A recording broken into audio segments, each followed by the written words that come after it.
And so, as the new bishop tried to bring light back into the now cold rooms of the convent, the story became even more intricate and surprising. As the community began to find a precarious balance, new truths emerged, casting shadows on ancient secrets that were intertwined with the very history of San Luca. After the arrival of the new bishop, known for his wisdom and ability to see beyond appearances, Sister Teresa found herself immersed in an even deeper investigation. It was not enough to unmask Vincenzo's corrupt behavior. Some clues suggested that the evil that had poisoned the convent had its roots in centuries-old and mysterious traditions. During a particularly quiet evening, as the moon dimly illuminated the corridors of the monastery, Sister Teresa discovered a secret passage behind a heavy curtain in the archive room. What seemed like a simple hiding place for old documents soon revealed itself to be a forgotten laboratory, with shelves of ancient books, maps, and cryptic symbols engraved on the walls. With the help of a young nun, Sister Elena, gifted with a sharp mind and a passion for history, Teresa began to decipher those enigmas. Among the yellowed pages of a manuscript, they found references to a secret confraternity, active since the Middle Ages, which had ties to the church and the temporal powers of the region. It seemed that the convent was not only a place of prayer, but also the guardian of ancient knowledge, capable of influencing the destinies of people. As the two nuns delved into this new mystery, disturbing stories spread in the small village of San Luca. Some elders spoke of ghostly apparitions on foggy nights, while others remembered legends of forgotten heroes who had fought against dark forces. One of these stories spoke of an ancient medallion, hidden within the walls of the convent, capable of revealing the truth about its owner and protecting the community from evil.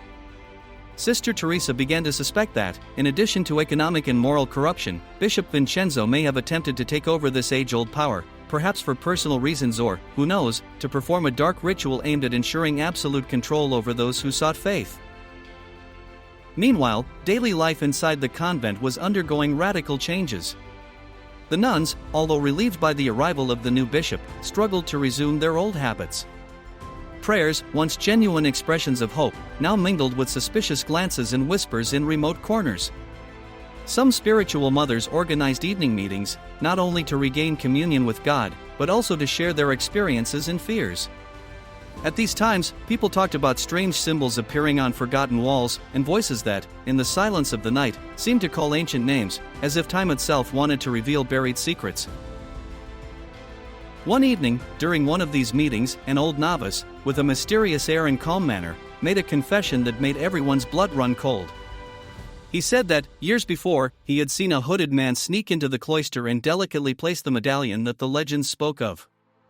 That medallion, he explained in a trembling voice, was endowed with extraordinary powers, capable of illuminating the mind of the one destined to guide the spiritual path.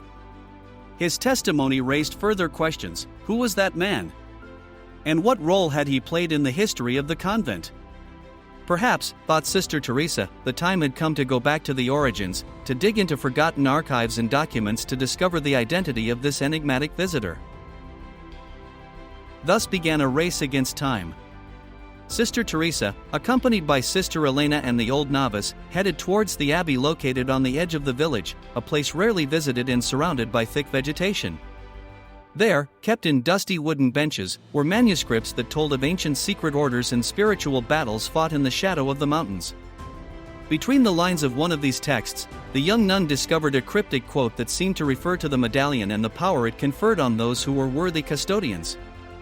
The quote spoke of inner light and sacred seal, terms that brought to mind images of ancient rites of purification and initiation. As the search continued, the air in the convent grew thick with tension. The mysterious figures that had once stalked the area began to appear again, but now they were no longer just anonymous shadows. They were people dressed in dark clothes, their faces hidden, who seemed to have a particular interest in the medallion. These individuals, apparently linked to an unknown organization, began to carefully monitor the convent, insinuating an additional level of threat. It was on one of these nights, when the pouring rain echoed off the ancient walls, that Sister Teresa had a close encounter.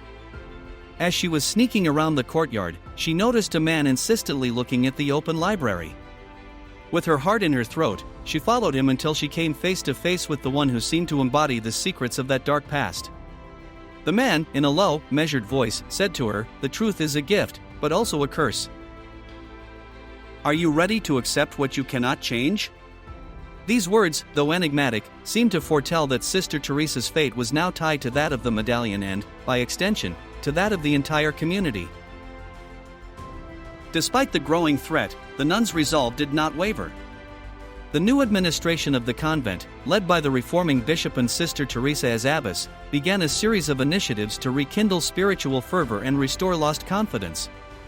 They organized spiritual retreats and moments of collective meditation, where each participant could share their experiences and fears. During one of these meetings, an elderly nun, with a hoarse voice but full of wisdom, told the story of an ancient prophecy: when darkness seems to have swallowed up faith, a pure and courageous heart will bring back the light, and the sacred seal will shine again. These words, which resounded like an echo of the past, became the mantra of those days, instilling new hope in those who had almost lost all reason. At the same time, the old register found in the chapel was studied in every detail. Through meticulous notes and drawings of mysterious symbols, it was possible to reconstruct a map that indicated the location of a crypt hidden under the convent. She then decided to summon a small group of trusted nuns, including Sister Teresa, Sister Elena, and other companions who had shown the courage necessary to face the mystery. Armed with torches and an unshakable faith, they dug along an old passage that, according to the map, led straight to the heart of the crypt. There, in a cold and humid environment, they found themselves in front of an ancient stone door, decorated with engravings that told of celestial battles and eternal oaths. The silence was broken only by the sound of tools and the rapid beating of their hearts, as Sister Teresa tried to understand the meaning of those inscriptions. One of the engravings, almost erased by time, read, "Only he who has known pain can guard the sacred medallion and defend the light." Those words, imbued with an almost palpable gravity, seemed to suggest that the medallion was not only a symbol of power, but a true instrument of testing for the soul of whoever held it. In that moment, a profound awareness took shape in Sister Teresa's mind. Her mission was not only to unmask past abuses, but to protect a 1,000-year-old spiritual heritage, at the risk of falling into the wrong hands. Over the next few weeks, tension in the convent transformed into a fervent commitment to rebirth. The faithful, though shaken by the recent revelations, began to actively participate in meetings and support transparency initiatives. Local newspapers, which had already given extensive coverage to the scandal, now spoke of a miracle of faith, the light of hope that was slowly illuminating the dark corners of the convent. The new bishop, with his reassuring way of speaking, organized public meetings in which he explained the reforms underway and reassured the community of his desire to rebuild a sincere and open bond with the faithful. However, the past could not be completely buried. The threats from that mysterious organization, whose members were still making themselves heard, reminded everyone that the path to redemption was fraught with danger. One night, as the wind howled through the valleys and the cold penetrated the bones, Sister Teresa received an anonymous letter. Written in an ancient and almost forgotten calligraphy, the message read, "Your search is the beginning of a long trial. Take care of the medallion, for your soul is its guardian. Time is running out and the light could go out forever." Those words, charged with a dark threat, triggered a new wave of determination in her. It was no longer just a fight against corruption, but a real battle for the spiritual salvation of the entire community. Determined not to be intimidated, Sister Teresa organized an extraordinary meeting with all the sisters and faithful, to share every detail discovered and plan the next steps together. During that meeting, the stories would become voices of hope and courage, capable of transforming every fear into a shared commitment for the common good.